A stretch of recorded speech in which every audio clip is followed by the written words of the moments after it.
नमस्कार मित्रांनो, Balasaheb Pawar LIC of इंडियामधून बोलत आहे।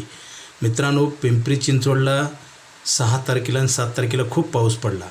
6 तारखेच्या रात्रीला पूर आला आणि त्याच्यातनं खूप मोठ्या प्रमाणावर लोकांचं नुकसान झालं। बरेच नागरी वस्त्यामध्ये पाणी घुसलं आणि अतोनात लोकांचं आर्थिक नुकसान झालेलं आहे। मित्रांनो, हे आपल्या हातात नसतं, परंतु नैसर्गिक घटना आहे। मित्रांनो, ह्या काही गोष्टी हातात नसतात, परंतु आपण काळजी घेणं एवढंच आपल्या हातात आहे। तरी पण काही लोकांचे जे गाड्याचं नुकसान झालं, इन्शुरन्स असेल त्याच्यातनं मिळणार, किंवा आपल्याकडे प्लॅनिंग असेल तर आपल्याला नुकसानीतनं आपल्याला दिलासा मिळणार। प्लॅनिंग करणं आपल्या हातात आहे, नुकसान होणं आपल्या हातात नाही।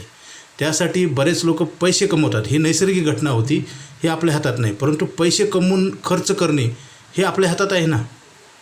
म्हणजे मला ही उदाहरण का सांगतो मी, की बरेच लोक पैसे कमवतात आणि पूर्ण खर्च करतात, बचतच करत नाही, आणि केली तरी लालचीपोटी SIP, शेअर मार्केट, कुठं तर गुंतवणूक असते मल्टी मार्केटिंग कंपन्यात। हे चुकीचं आहे। मित्रांनो, काय होतं, आपल्या कर्मामध्येच आपलं यश दडलेलं असतं आणि तेच कळायला आपल्याला बऱ्याच लोकांना वेळ निघून जातो। मित्रांनो, तसं होऊ नये म्हणून हा व्हिडिओ आहे। आपण पैशाची बचत करा, नैसर्गिक आपत्ती काही सांगून येत नाही। आता बघा, सध्या कसं आहे, हे निसर्गाचं चक्र आहे। माणूससुद्धा नैसर्गिकरित्या तयार होतो, कुठल्या फॅक्टरीमध्ये तयार होत नाही। निसर्गाच्या चक्रामध्ये काही ठिकाणी अजिबात पाऊस नाही, काही ठिकाणी अतिवृष्टी झाली। हे आपल्याला जरी कळत असलं तर आपल्याला इलाज नाही ना हातात, परंतु ज्या गोष्टी हातात आहेत त्या करा। आता बरेच लोक पैसे कमवतात आणि सगळे संपवतात, खर्च करतात, व्यर्थ खर्च करत नाही, परंतु ते आपण जे प्लॅनिंग, जसं बीज टाकलं तर काय होईल, झाड येईल, धान्य येईल ना।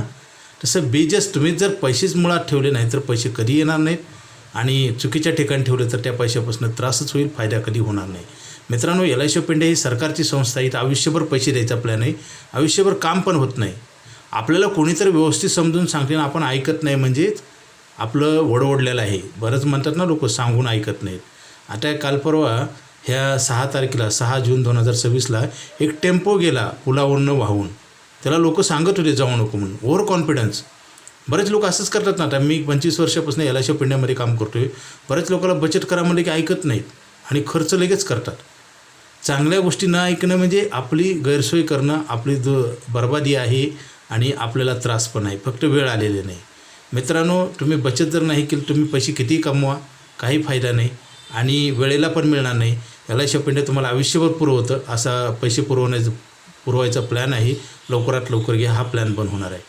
आपल्याला ठराविक पैसे भरायचे, परंतु लाईफ टाईम पैसे मिळतात, लिमिटेड भरून अनलिमिटेड मिळतात, टॅक्स फ्री लाईफ टाईम मिळतात, इन्शुरन्स पण आहे आणि लिक्विडिटी पण आहे। अधिक माहितीसाठी फोन करा।